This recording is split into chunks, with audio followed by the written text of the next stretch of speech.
अगर भगवान भूत अधिपति भगवान शंकर का स्मरण कर कर, पंचाक्षर मंत्र का स्मरण कर कर अगर आप पूजन में बैठ रहे हैं, लक्ष्मी पूजन कर रहे हैं, तो ये पक्का है अगर हमसे कुछ त्रुटि हो भी गई तो भगवान भोलेनाथ उसको क्षमा कर देंगे। और माता से निवेदन करना, हे लक्ष्मी मैया, हे विभव लक्ष्मी, हे माता अष्टलक्ष्मी, हे माँ संतान लक्ष्मी, धान्य लक्ष्मी, वैभव लक्ष्मी, प्रतिष्ठा लक्ष्मी, यश लक्ष्मी, कीर्ति लक्ष्मी, आरोग्य लक्ष्मी, संतान लक्ष्मी, हे माँ ऐसी कृपा करिए, आप हमारे घर से रुष्ट होकर ना जाइएगा। ये घर, ये परिवार, ये सब आपका, सब आप, ये किसी दूसरे का नहीं। मां पूजन करते समय माता लक्ष्मी से जरूर कहें, मां 4 साल हो गए, 2 साल हो गए, ये 2 वर्ष जो ये कोरोना महामारी में गए हैं, ये वर्ष जो बेकार निकल गए हैं, मां हो सकता है आप हमसे रुष्ट हो गई हो, पर आज क्षमा मांगकर अपने घर में आप प्रवेश करिए। मां आइए हमारे घर में, आप पधारिए। महाराज कितना सुंदर संवाद है। एक साहूकार की बेटी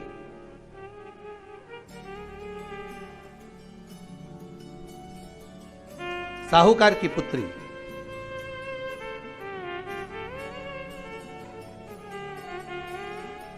पीपल के वृक्ष के नीचे, बेलपत्री के वृक्ष के नीचे, आंवले के वृक्ष के नीचे प्रत्येक अमावस्या को दीप लगाने जाती थी। उसका नियम था।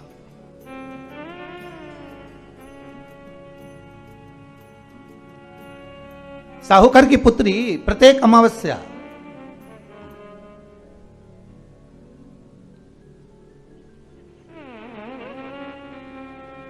तीन दीप, एक बेलपत्री के नीचे, एक आंवले के नीचे, एक पीपल के नीचे लगाने जाते। महाराज आज नारायण ने कृपा कर दी, और क्या कृपा करी कि आज सरस्वती, पार्वती और लक्ष्मी तीनों इन वृक्षों के नीचे जाकर विराजमान हो गई। पार्वती मैया तो पहले से ही बेलपत्री के नीचे है,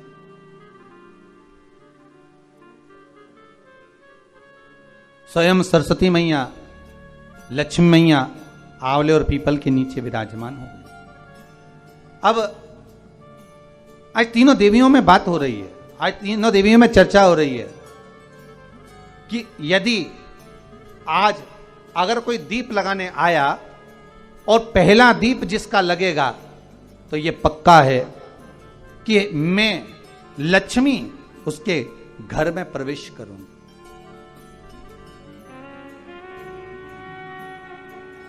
सरस्वती जी बोली, जो पहले बार दीप लगाने के लिए प्रथम में आएगा मैं उससे अपनी सहेली बना लूंगी, उसको अपनी मित्र बना लूंगी। पार्वती जी बोली, जो प्रथम दीप लगाने आएगा, पार्वती जी कहती हैं मैं भगवान शिव से कहकर उनका कल्याण करवा दूंगी। अब ये साहूकार की बेटी, वो साहूकार जो कहने का तो साहूकार था, धन पूर्व में बहुत था, पर अब इसके पास में कुछ भी नहीं बचा था।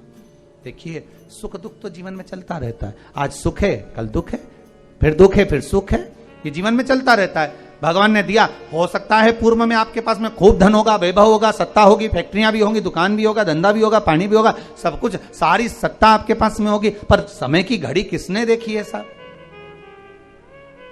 कौन देखा घड़ी को, कौन देखा पल?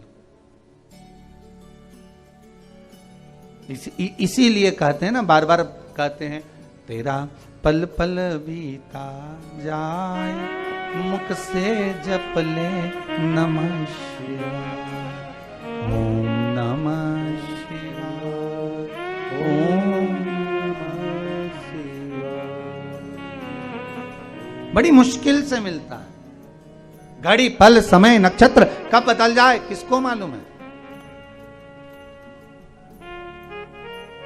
आज साहूकार के जीवन में था साहूकार कहने का, पर धन नहीं था, वैभव नहीं था, सब समाप्त हो गया था, कहीं पैसा चले गया, लग गया। महाराज बेटी ने वही दीप तैयार करे। दीपावली की अमावस्या नहीं थी, पर दूसरी जो अमावस्या थी उस अमावस्या पे उसने दीप लगाया। जैसे दीप लगाया, 3 देवियों ने आवाज लगाई, अरे सखी सुनो तो। साहूकार की बेटी बोली, किसकी आवाज आ रही है? अरे सखी सुनो तो। सखी ने कहा, क्या बात है? आवाज आई, 3 सुंदर स्त्रियां, बड़ी सुंदर युवती बनकर, सुंदर आभूषण वस्त्र पहनकर बैठी हुई थी। एक ही जगह पर तीनों बैठी हुई हैं। इसी को त्रिवेणी कहते हैं महाराज। जो त्रिवेणी का जो वृक्ष होता है उसमें 3, त्रिवेणी का जो वृक्ष होता है उसमें दिए लगाने का बड़ा महत्व होता है, तो इसी को त्रिवेणी कहते हैं। तीनों बैठी हुई थी। अब तीनों बैठी, आवाज लगाया, हम आपको सहेली बनाना चाहते, सखी बनाना चाहते, आप हमारी सहेली बनेंगी? अब इस साहूकार की बेटी को लगा ये तो बहुत पैसे वाली दिख रही हैं, धनपति दिख रही हैं, और मैं तो गरीबड़ी, और ना जाने में अगर इनकी सखी बन गई तो फिर इनको क्या मुझे देना पड़ जाए, कोई भरोसा है? इसलिए शास्त्र कहता है कि मित्र भी बनाओ तो सोच समझ कर बनाओ। मित्र भी बनाओ तो सोच समझ कर बनाना। ज्यादा धनपति मित्र बन गया तो मन में आएगा कि जब ये घर आएगा तो इसको घृत का भोजन तो कराना ही पड़ेगा, घी का भोजन तो कराना ही पड़ेगा। इसलिए मित्र भी बने तो ऐसा बने कि जो आपके सम्मुख में हो, उसको धन और वैभव से मतलब ना हो, उसको सत्ता से मतलब ना हो, आप उसको केवल आपसे मतलब, आपकी मित्रता से।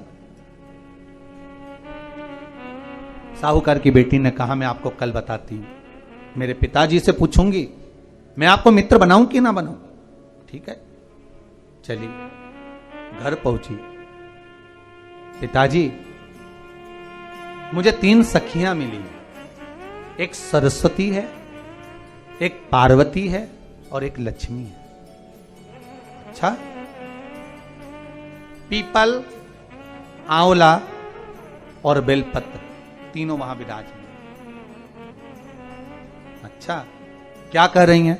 सखी बनाना चाहती। पिताजी ने कहा, बन जाओ सखी। सखी बनने में दिक्कत क्या है, बनो।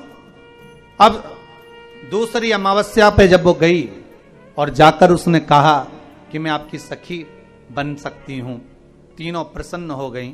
तो उसमें से एक सखी माता लक्ष्मी ने कहा कि चलो आज तुम हमारे घर चलो, हम तुम्हारा सम्मान करना चाहते हैं।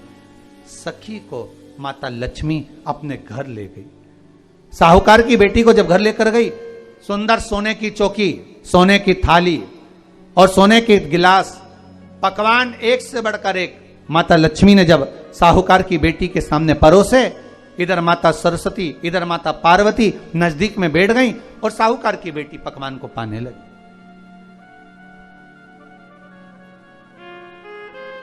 साहूकार की बेटी पकवानों को पा रही है, भोजन ग्रहण कर रही है। अब भोजन करने के बाद साहूकार की बेटी चली गई। अब जाते से ही माता लक्ष्मी जी ने कहा, सुनो सखी, अगली जो अमावस्या आ रही है, आपको मालूम है वो कौन सी अमावस्या है? नहीं। कहा, दीपमालिका, दीपावली की अमावस्या, आपको मालूम है? ओहो, पर एक बात हम आपको कहें। लक्ष्मी जी बोली, एक बात हम आपको कहें। हाँ बोलिए। हम चाहते हैं इस अमावस्या को आप हमारे घर आई हो, अगली अमावस्या को हम आपके घर आना चाहते हैं, क्या आप हमें बुलाएंगी? सखी ने कहा, साहूकार की बेटी बोली, अगर आपका मन है आने का तो आप आओ, मना नहीं है। साहूकार की बेटी हूं मैं। लक्ष्मी जी ने मन में सोचा, ठीक है, तैयारी करो। आज साहूकार की बेटी घर पहुंची तो पिताजी ने पूछा, बेटी आज बहुत देर हो गई तुझे आने में, कहां रह गई थी तू, कहां रह गई तू? बेटी कहती है, 3 सखियों के घर गई थी, आने में देरी हो गई, पर मेरी सहेली माता लक्ष्मी जी कह रही हैं कि अमावस्या के दिन मैं तुम्हारे घर में आऊंगी। तो पिताजी ने कहा उसमें क्या दिक्कत है, तैयारी करो। तो पिताजी घर में अपने खाने के लिए तो कुछ नहीं, तो माता लक्ष्मी को क्या खिलाएंगे। कई लोग कहते हैं कि दीपावली पे ना तो हमारे यहाँ घी है, ना हमारे यहाँ तेल है, ना हमारे यहाँ कपास है, ना हमारे यहाँ पर मिठाई बन रही है, ना हमारे यहाँ अच्छे वस्त्र हैं, हम क्या पहने माता लक्ष्मी को रिझाने के लिए।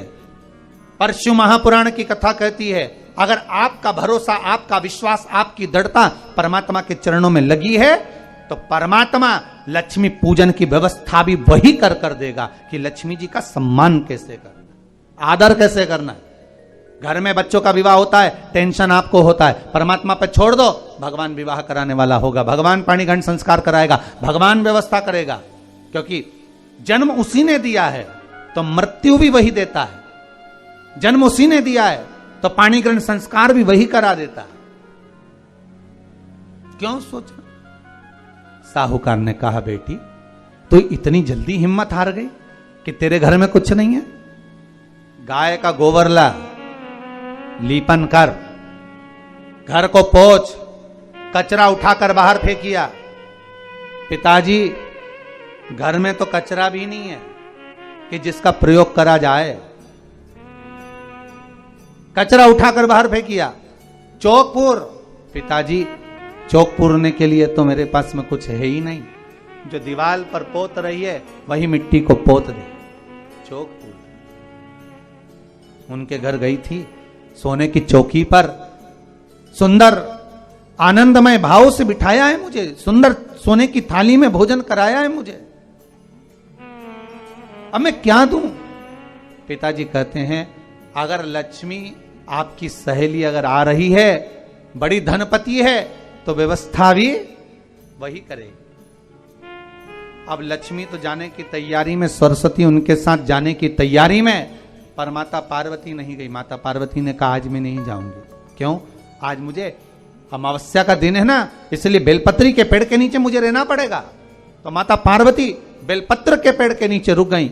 अब ये दोनों जाने के लिए तैयारी करी। लक्ष्मी और सरस्वती जाने लगी, साथ में उन्होंने गणेश जी को ले लिया, रिद्धि सिद्धि को ले लिया और साहूकार के यहाँ जा रही हैं। जैसे ही साहूकार के यहाँ जा रही थी, इतनी देर में माता पार्वती को लगा कि इसके पास में जिमाने के लिए, रखने के लिए कुछ नहीं है। माता पार्वती ने एक चील का रूप लिया और उड़ती हुई एक राजकुमारी के हार को, रतन जड़ित हार को लेकर मां पार्वती गई और साहूकार के घर में उस फेंक दिया।